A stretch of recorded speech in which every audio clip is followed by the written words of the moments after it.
audience.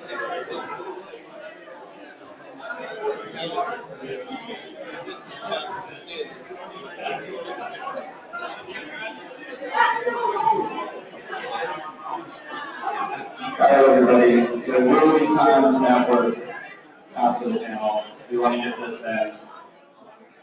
Thank you.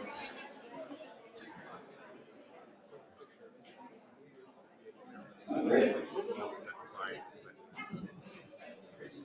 Okay, let's get started. I'm going to introduce Billy Hooper with San Francisco Department of the Environment. They're working on a number of CME and electrification projects that he's going to go over briefly, and then he's also going to be the moderator for our panel right here.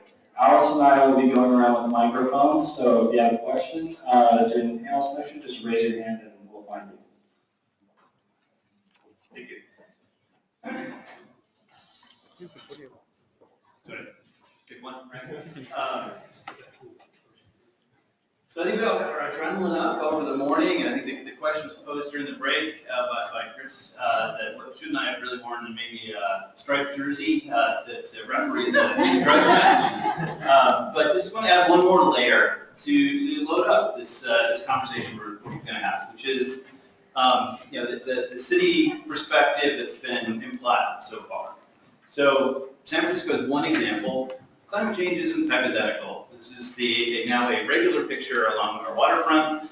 8 inches of sea level rise translate to going from the king tide being a 100-year event that would overtop the San Francisco seawall to multiple times each winter.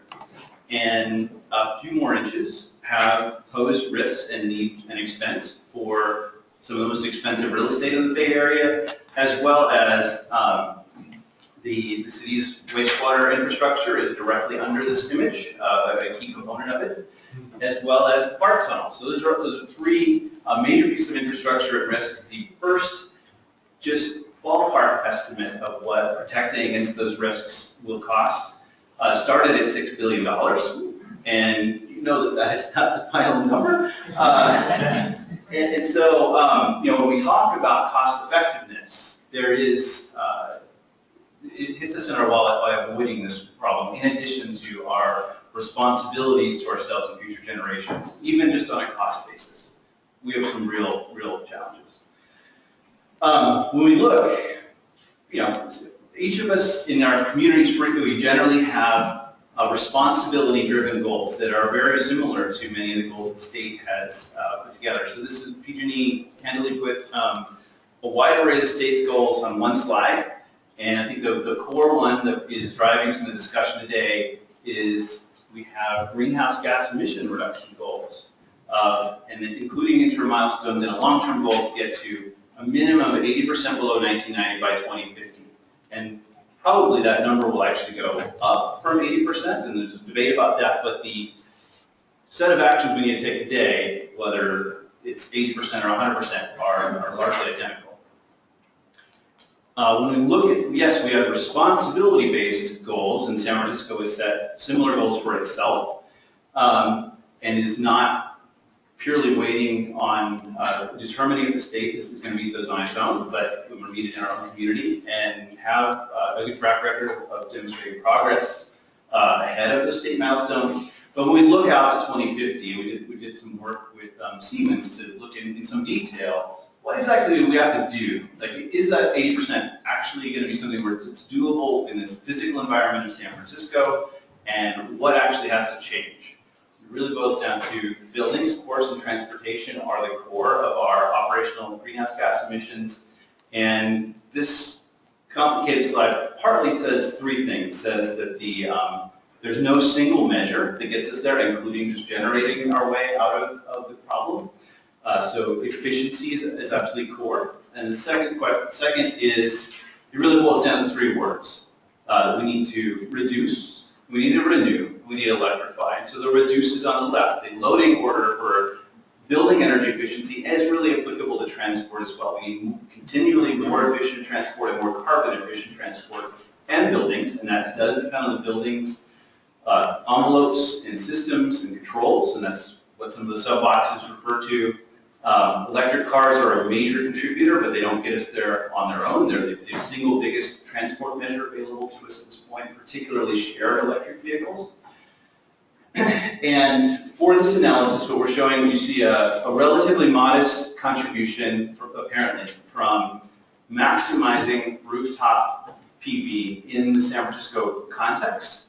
That's partly actually is a bit of a disservice to distributed generation, because this is assuming the relatively clean grid that's required by SB 350 has been provided, and then backing off from it. And so the incremental carbon reduction from adding more renewables in the grid, once the state is at its 50% level, and assuming that it maintained its non-renewable zero carbon sources at about the same level, which is a weakening assumption, that's where PV looks like a somewhat small contributor and definitely can't get us there on its own. And so the bottom line is we were not able to come up with a scenario where we get to an 80% emissions reduction by 2050 while still supplying thermal loads in buildings with natural gas. And so that's, heat pumps were the single biggest isolated measure, and that's driving a lot of interest in, first, just ensuring that we're not in the way of adopting that technology, and then advocating for the more thorough understanding that's necessary. So just that's one bit of context. Another way of looking at this, which is to take the Energy Information Administration data. This another person set this up, actually produced this graph, but I didn't give them credit. And you just simply plot the EIA building natural gas consumption data for California. We do have a positive trend that natural gas consumption is declining, and the trends don't match up with our buildings providing their expected contribution to the state's greenhouse gas emission reduction goals. So this is playing out both at local level and in aggregate at the state level. So that's part of why this is a very non-abstract conversation that we're having.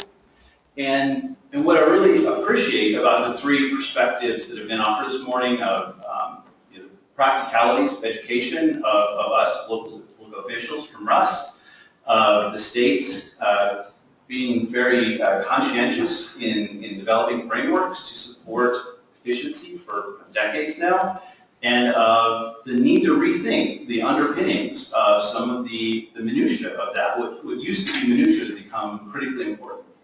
And so I'd really love to tee it up with a bit more discussion, give you a chance, Chris, to respond on this particular question of the conditions where the local official has the authority to designate natural gas available, approve natural gas being available or not.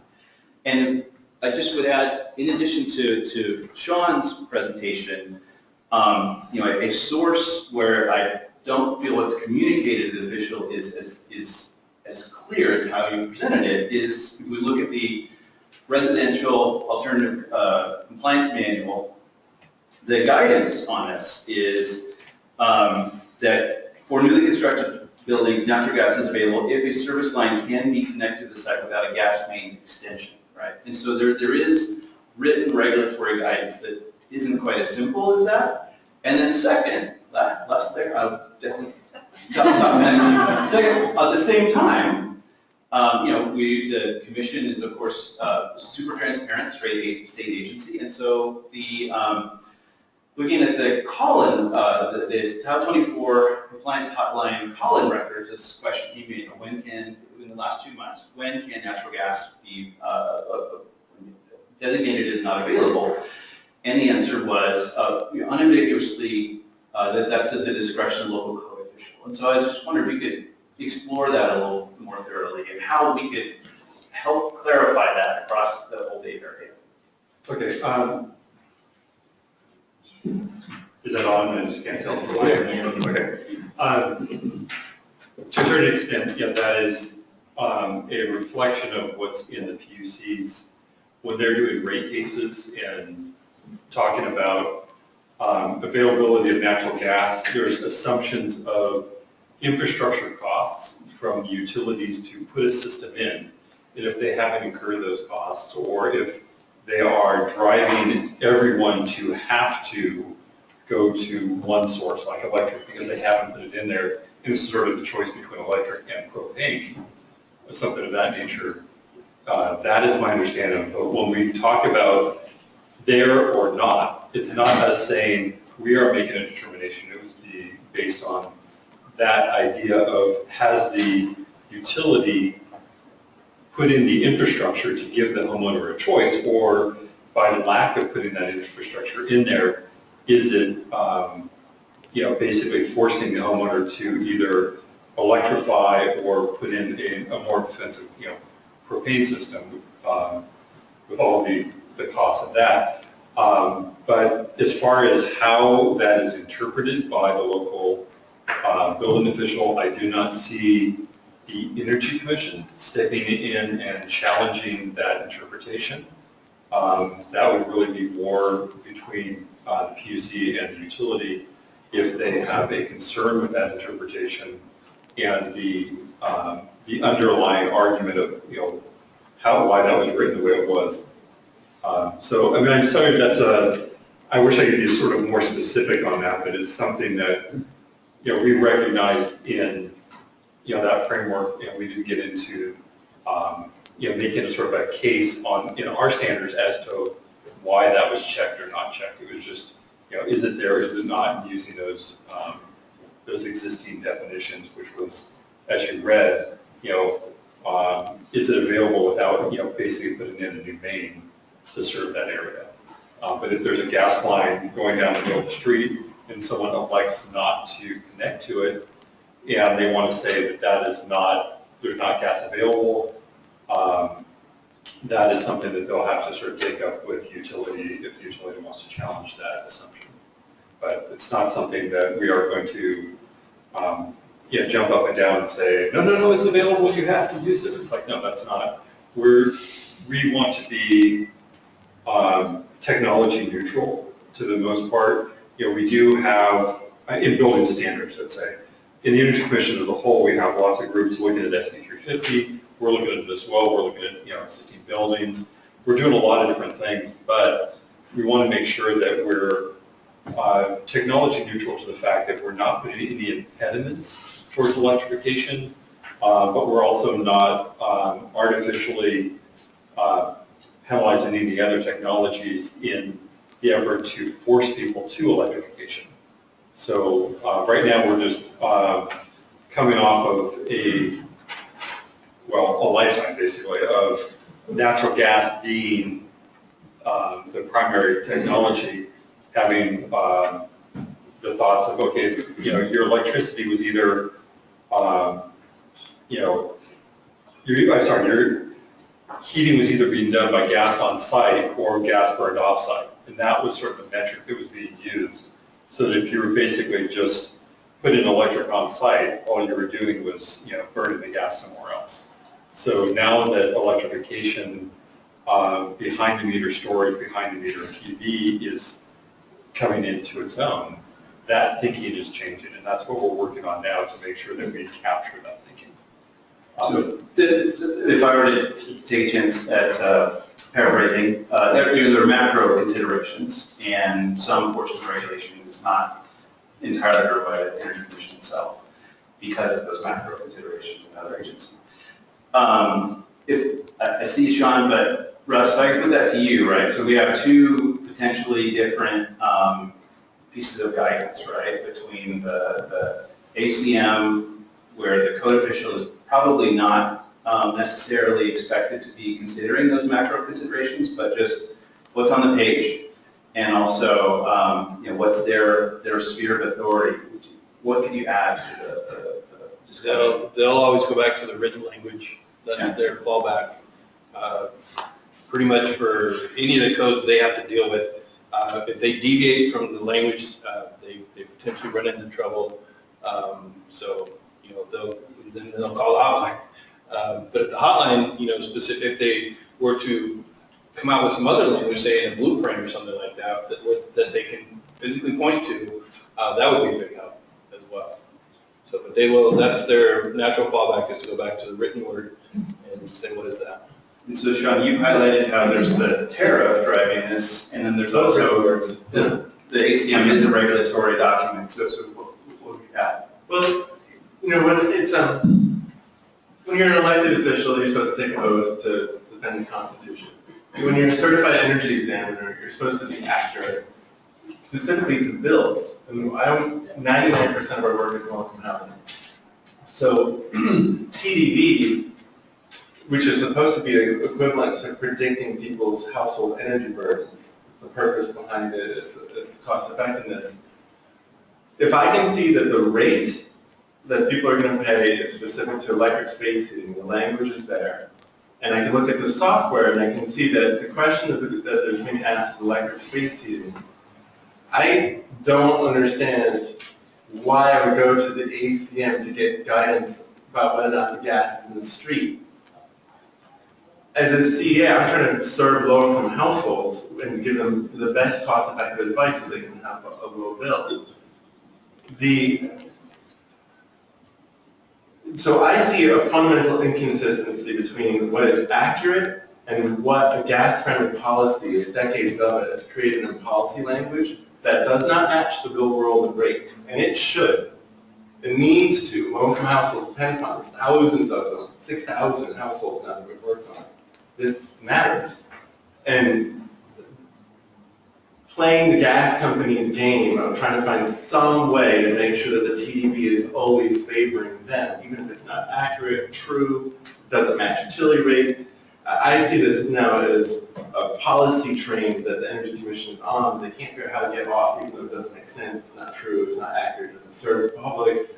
I can't figure out a reason that this makes sense. And the language that you use of not wanting to force people to electrify, conversely, what you are doing is forcing people to gas as best you can. You have in the 2016 standard no prescriptive alternative for an all-electric building. There's no guidance for all how you do that. The first time ever this year, we have no prescriptive guidance for an all-electric building. And we're constantly being held to a gas standard, which is fine. With the TDB set to the electric space heating, we smoke every gas product that's out there.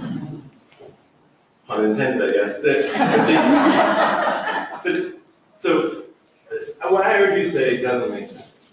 Okay, so basically it's like what you're pointing to, and I'm sorry, it's like this is, I wasn't aware that that topic was going to come up where I would have like, I probably would have dragged someone with me who was a specialist in the rate case stuff.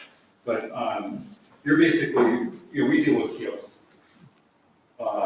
building standards when it comes to rate case and what a utility can charge for a therm or per kilowatt hour. That's a PUC rate case function. And when it comes to TDB is a rate. Well, TDB is a metric that the Energy Commission adopted to try to push efficiency as much as possible.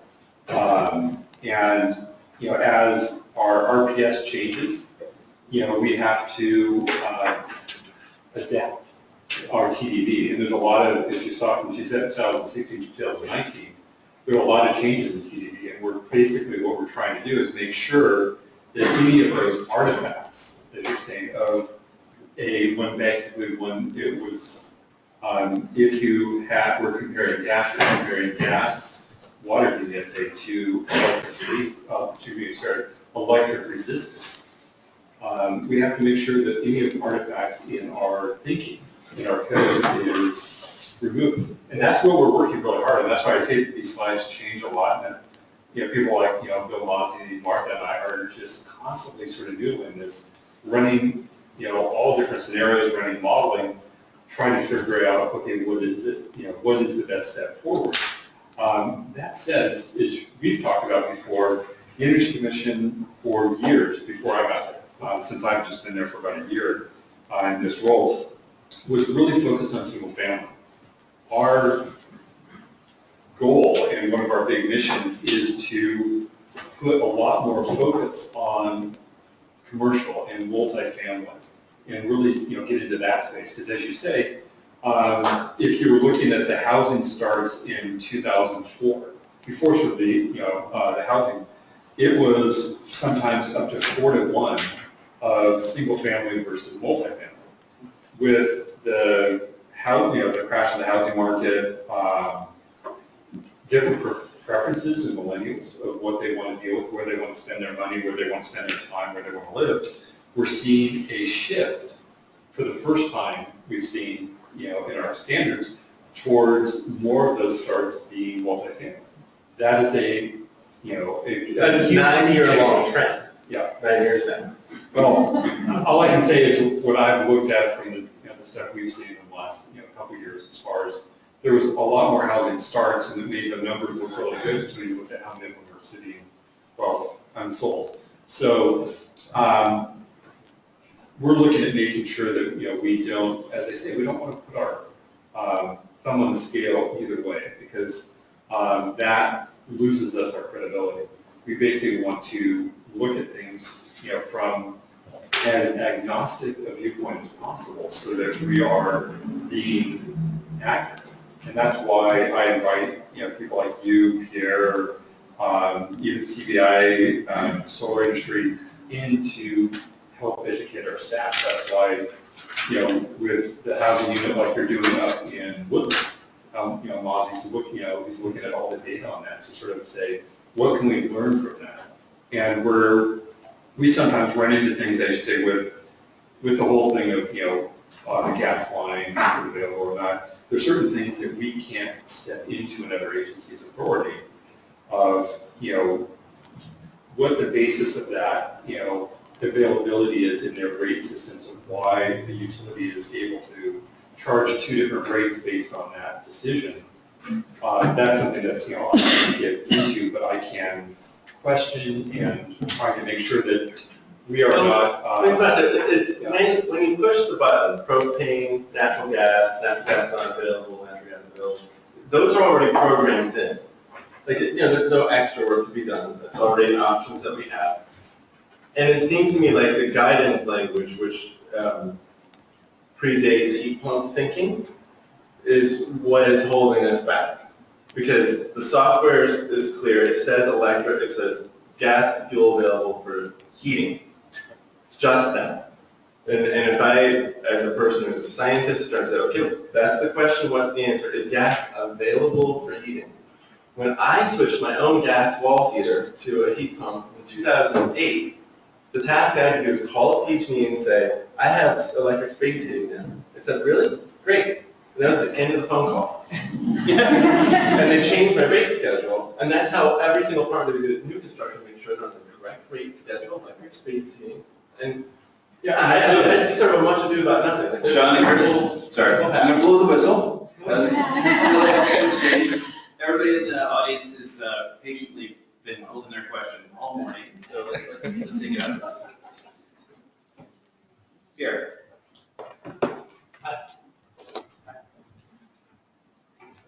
Hi, so this is Pierre from NRDC. I have a comment for Chris, comment and question, I will be your response. So I appreciate what you presented this morning, showing that the seasonal load mismatch potentially between space heating and all the issues or challenges, as you put it, around doing a all-electric home. But one thing I wanted to point out, which I appreciate a lot of that is valid or needs to be looked at. But one thing is, even in the worst case scenario, if all your electricity comes from natural gas in the winter, which is not the case, even from a marginal perspective, we still have some renewable on the margin even in the winter. But even worst case scenario, if all of your electricity comes from gas, heat pump is still lower gas than an on-site gas code-compliant gas heater. Right? Lower greenhouse gases and lower natural gas use. That's the thing with these efficiency ratio that Russ discussed this morning, and that's with current technology, a 3.5 energy factor, which is about 2.7 COP question of performance heat pump. So just want us to think about this because, and in the reality, it's actually better. So even if it's days seasonal load mismatch, it's not as bad. It's not as good as it could be in the summer, but it's really still better than natural gas. Okay. Yeah, from a GHG standpoint, it's like also, it's like the when that slide, if you notice the reason that we talked about challenges to code is us putting it into like an all-electric code. which is much different than, individuals going out and, it's like Sean's doing, and doing these very successful electrification programs, site to site. That was just one bullet of a lot of, these are sort of some contributing factors, and really it's like circuit constraints when you're looking at large development. So these are things that are sort of like, I don't want to say a shot across the bow, but sort of messages I'm trying to get out to people in the legislature, people at the IOUs, people at the other agencies, of building standards should not be looked at as a one-stop to fix a lot of these problems. It's like, I'm a CEQA NEPA guy, after I was an archaeologist, so I look at, by the time you get down to a house, you've missed a lot of opportunities to mitigate the impacts of that development. So, we have, in a CEQA analysis, you can imagine you have school fees, you have water mitigation for the water you bring on site, you have mitigation for the traffic impacts, for the sound impacts, for biocultural. And why are we not from in this, we don't have the situation right now, but from a CEQA standpoint, if you say you're going to build a large development and you're going to have an energy impact, look at that from a CEQA level and say, because you have a lot more discretion as an agency, as a local permitting agency in planning, to sort of say, okay, we want you to mitigate this, and here's your mitigation options, and electrification, paying money to help upgrade the grid, the transformers, substations, whatever, to allow for that electrification. And the, whether it's community solar options, other things that we're running into challenges right now, the way the community solar is run. We've had a program out for a while that no one's taken advantage of because it is set up to be more expensive than grid power by 3 to 8 cents a kilowatt hour. That's the kind of stuff that I've been trying to get people to look at and fix, and not think that we're going to fix all of this in the code. That's why I'm so sort of happy to see the stuff that Sean's doing, because these are incubator projects. These are things that get people thinking that there are solutions out there. And code is sort of saying, okay, you need to at least do this.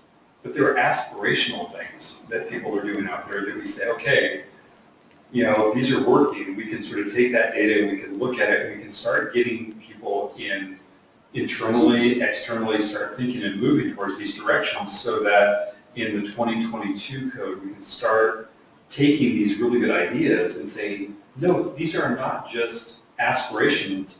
These are things that people have actually started programs that are working, and we can start incorporating these into the code because they've become available. As you pointed out, with some of these people coming in from Europe, and they're doing some really cool stuff. And my staff would look at these, awesome technologies, whether they're coming out of Europe, Australia, Japan, some places that have some, real, resource issues, and they've come up with some great solutions. But if we're looking at only one manufacturer that makes something, we have, restrictions about putting something in the code that gives one manufacturer basically, a monopoly on providing, that for all the houses. So it's sort of, we can look at ways of giving that, significant credit in the code, so people can use that, and then it becomes more available. You get competition, and you have things that we can rely on. But it's, I'm curious, like the reference made to there only being one product. Are you maybe thinking of like the sand and carbon dioxide heat pump as an example? And the reason I raise this is because you saw that the circuit breakers are open construction. You're right. The issue of how much electric service you get. Think of what Japan has done. There's a rate schedule where if you go over 20 amps, your whole house shuts off. You can never have more than a 20 amp load going, and you pay for that rate schedule at a discounted rate, but you do literally have an alarm that shuts your whole house off if you go over it. They have been specializing in 15 amp products that fit under their 20 amp threshold and gives you some energy to run a TV and other things. And so there's at least 2 heat pump water heaters, the Stiebel Eltron and the Sandin, that are both 15 amps. And it's really, the other products do the same thing, A.O. Smith and even the rest. On the space heating side, there's many products that are 15 amps. So when I think there isn't, you can go with a 15 amp product, maybe a 10 amp product, and you can solve space heating and domestic hot water, not trigger a grid infrastructure upgrade. I think that's a bit of a false choice. And to direct us back to this, how do we electrify today? Not in 3 years or 5 years. Today the software is set up with a choice. Today there's a rate schedule that matches that TDP schedule. And the hotline is said it's up to local building officials, and it's really just your ACM that's confusing the issue, and I'd argue unhelpfully. Most simply, it's like a building official making an interpretation of something of that nature is one thing. If we put into our code or we put into our manual something that is Like banning gas next year. yeah. I'm going to blow the whistle one more time. Let me finish that thought really quick. We have to make sure that anything we put in our code is consistent with the regulations or state law of other agencies. So if it's in a rate case saying you can't do this, or we can't require, I couldn't require someone to put a PV system into a house that violated NEM rules or Rule 21 interconnection. That's the kind of stuff that we have to be careful with. So I will look into the whole thing of that box, and if that doesn't violate a rule from another agency, I would love to take that forward because I think it's a good idea. Chris, thank you for that commitment. It would also help us if you let us know what that rule is. If it, That would be something we would just deal with in a workshop so that it's, as you say, transparent so sure. everyone understands what we're thinking. We have time for one more question. I would love for it to come from my code official if we have several in the room. Sir. Yeah, as a senior building inspector and working for the town of Ross, a building official he follows the building code that our state legislature has basically passed. And those are the minimum standards that are out there for any structure or for anything that gets plan reviewed that's out there. We don't set policy that's out there. Even our towns that develop ordinances that are out there that are above and beyond the building codes that are out there, like in the town of Ross or in other jurisdictions. We enforce those rules, but we can't go ahead and say to a household, you can't have gas in your place, even though their gas may be available, or your house has to be all electric. All of that discussion happens at the time of planning. And if the architect and the homeowner at that particular point want their house to be totally zero net energy that's out there, yes, we will be happy to go ahead and see and review those plans for them, but that's their choice. We just take a look at those plans, see that they meet the minimum standards of the building code that has been presented to us, like the 2016, in all the facets of that code, including the energy code that's out there. And yes, the energy code has expanded from something small to something greater, okay? But it's like in the electrical code where we have arc faults, which is protecting people out there. Those things they had those 4 years before they became an actual product and a mandate in the electrical code. And so the code is a constant living thing, and it generates just like the energy code. Thank you. Is there also a question from a building official? Good, that was a great comment, thank you. I'm just going to ask one final question, and if you get to one sentence from each of the speakers, what would you like to see Bay Area local officials do to better support reduction in carbon emissions in the built environment? Why don't we start with you, Russ? Can we start the other end? Sure, that's fine. I know he has something. Of the things that I've seen, it seems and interesting. If you're a building official, you can't see the selection of space heating is gas or not. It doesn't show up on a CF1R or any other form. It's buried in the software itself as a principal invisible choice, and you'll just see if it passes or not. So to dig into that and to make it a guidance that goes out to CEAs and to, I mean, to all the people who are helping out in building, to make that option visible. It's nearly invisible. It took me a long time to figure that out. And it's not easily found, so it seems like making that transparent is the biggest thing I've seen. To make a project pass code or not pass code, or be designed cost effectively or cost ineffectively with the gas system. Thanks, John. Chris, what else could be, or possibly that? Sorry. Basically, it's education of people to understand the role of behavior in energy efficiency, because there's a great, ACEEE, I was down there with Sean, and they talked about a Habit of Humanity house that was built to be Z&E.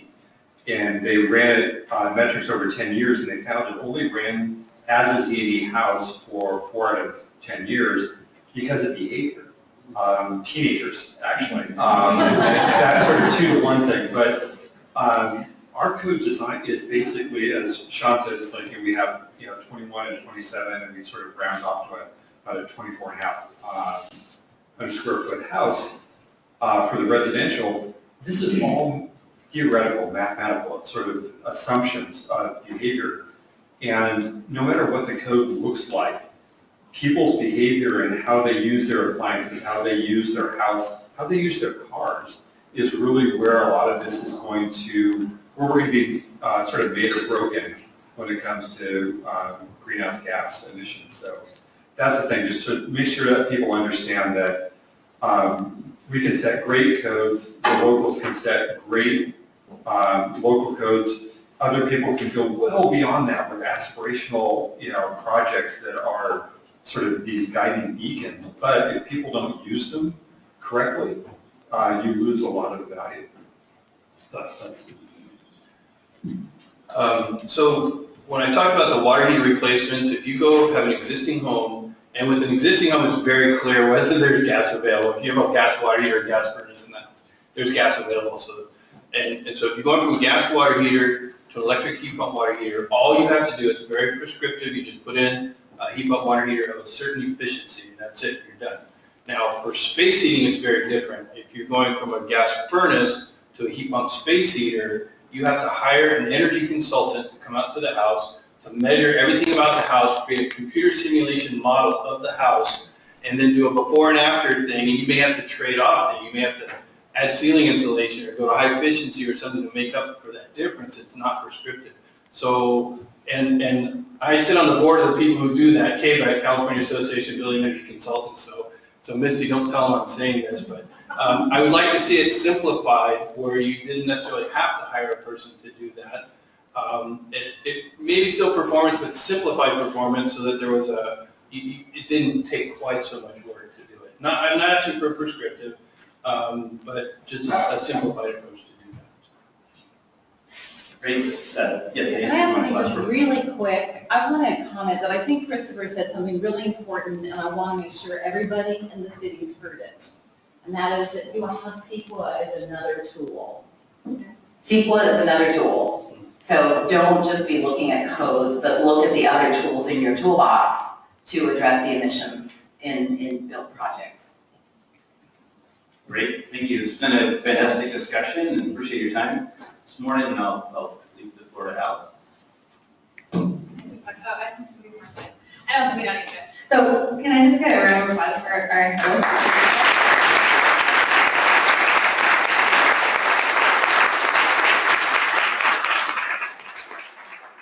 That was incredible. And I also want to say thank you to our BayREN staff, Claire and Terry, for such a wonderful job.